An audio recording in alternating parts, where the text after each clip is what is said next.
So you're new to photography and you finally bought that expensive DSLR or mirrorless camera. And now you're faced with the next big question, which is what lens do I buy? And more importantly, how do I justify spending that much money on it?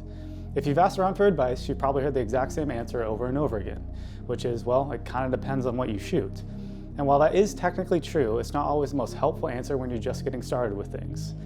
I've spent years buying lenses and figuring out what actually matters to me. So in this video, I want to walk you through the lens collection I've created over the years, why I own each lens that I do, and hopefully make your decision a little bit easier.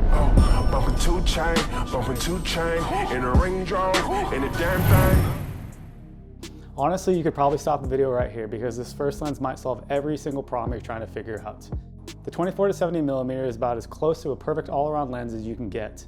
If you're shooting real estate, travel, landscapes, or environmental photos, the 24mm end gives you plenty of width to work with. But when you need portraits, product photography, or tighter compositions, the 50-70mm range gives you that more compressed, polished look that people love. The only real downside is that it's not a prime lens. Because of that, you may occasionally notice a little distortion or sacrifice a tiny bit of sharpness compared to a dedicated fixed focal length. But honestly, those are pretty minor trade-offs. At the end of the day, if someone told me I had to choose one lens to use for the rest of my life, this would probably be the one.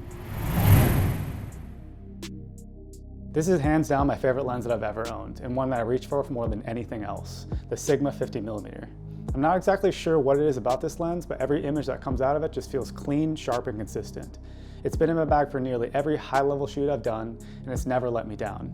A prime lens like a 15mm or a 35mm is an essential part of any camera kit. Because you can't zoom, it forces you to move around and be more intentional with your composition. That limitation actually makes your photography better. Prime lenses also tend to be incredibly sharp and produce beautiful subject separation, creating that soft background blur often called bokeh. That gives images a more cinematic and professional feel. If the 24-70 is the practical choice, the Sigma 50 is the lens that makes me excited to shoot.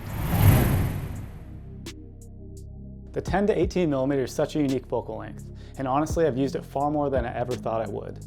Whether I'm shooting real estate, creating a unique perspective during a photo shoot, filming vlogs, or capturing dramatic landscapes, this lens consistently finds a way to justify its spot in my camera bag. The image quality is fantastic, and being able to zoom all the way to 18mm is surprisingly useful when you want something that feels a little bit more natural and less exaggerated. One of the biggest advantages is how small and lightweight it is. Throwing it in your bag just in case is never a burden, and for a lens that takes up so little space, it delivers an incredible amount of versatility. Last on the list is the Sigma 70-200mm. This lens is an absolute beast and easily one of the most fun lenses I own. The biggest advantage is the reach. Being able to zoom in all the way to 200mm allows you to become a fly on the wall and capture moments without feeling intrusive. That's what makes it so good for events, documentary work, and photographing people naturally in their environment. I also love using it for wildlife and nature photography. The compression and reach create a look that's hard to replicate with any other lens. Subjects stand out beautifully, and the movement feels cinematic and immersive. Now, carrying this thing around definitely is not fun. It's large, heavy, and it takes up a lot of room in your bag. But despite that, I never regret bringing it on a hike or into the forest. In fact, it's usually the opposite. Whenever I leave it at home, that's when something amazing happens, and I find myself wishing I had packed it.